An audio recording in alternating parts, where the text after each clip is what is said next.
Hello, this is Darryl, and I am a retired investor, so my portfolio is primarily geared toward income-producing holdings.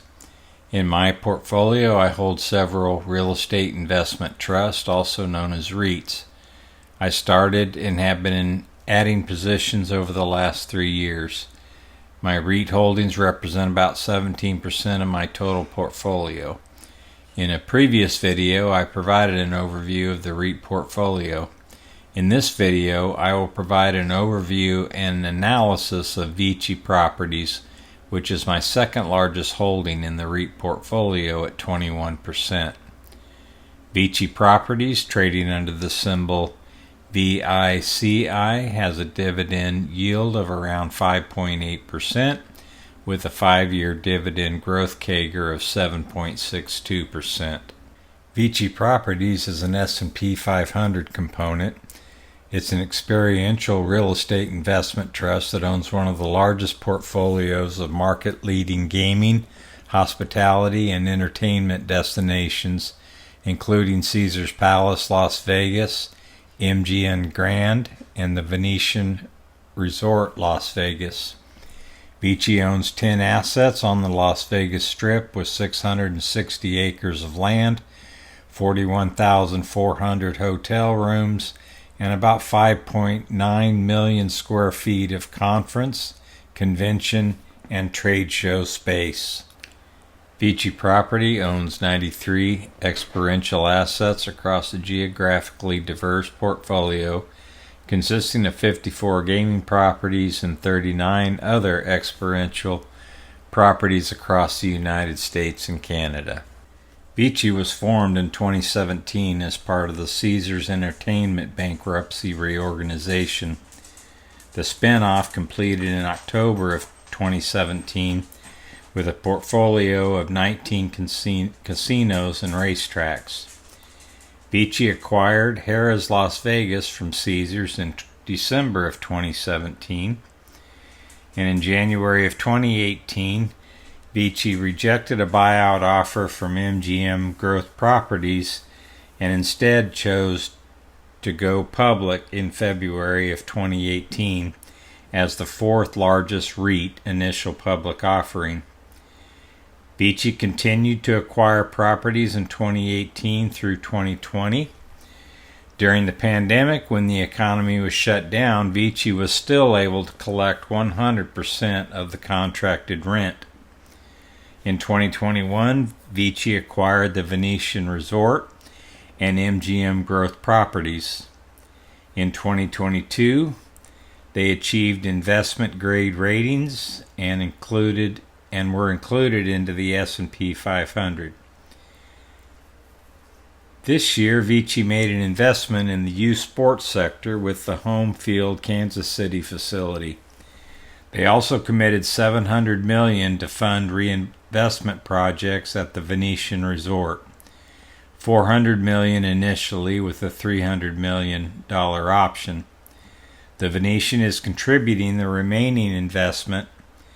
Expect to reach $1.5 billion in upgrades and renovations. Q1 2024 investor call, the chief operating officer said, "So you can have a great asset, but if the operator doesn't want to change it," which I interpreted to indicate that an asset could decline in its luster and value. He then continued, "The gaming operators, particularly in Las Vegas, are the best in the world in the hospitality space, and they are constantly looking for ways to build, reinvent their business. And so these two things combined, not only the assets are incredible, but having operator that want to change and grow and innovate is a formula for us to be able to continue to grow." The General Counsel and Secretary added, "We own the capital improvement and that reverts to us via rent. That's one of the benefits we think of the Property Growth Fund." The CEO finalized the statement with, "We're investing incremental capital, and in turn for incremental capital we get incremental rent." I am including a statement by the CEO himself about the operator investment into properties owned by VICI. And Michael, just to add to that, I believe you'll see the press release talks about a total of about $1.5 billion of total investment into the Venetian, of which we may end up being about half of that. But I want to stress the point that I don't know of another REIT category where tenants put more capital into the REIT's asset than ours. If you look across our portfolio, both our Las Vegas portfolio and our regional portfolio, any given year, our tenants are putting hundreds of millions of dollars, if not billions of dollars, into our assets, making our assets more valuable. That obviously doesn't get captured in the models per se, given that obviously the transparency around the exact capital that our tenants put into each one of our assets is not necessarily there.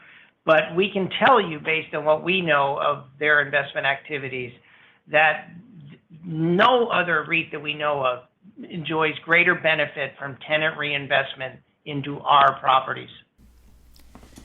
When I use fast graphs, I try to look at the past 10 years and 3 years as a look ahead.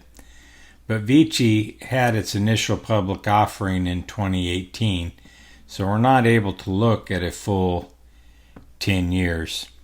And also to look at the earnings or adjusted funds from operations, predictions, estimates, analyst estimates over the next 3 years. We had this one anomalous change year over year, and that was because of the initial public offering. So I'm going to drop that particular year out and just look at 2019 through 2026. We can see it's had pretty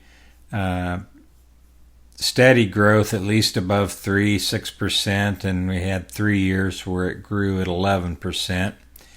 And then 2024 is expected to grow at 5%, 2025 4%, and 2026 also at 4%.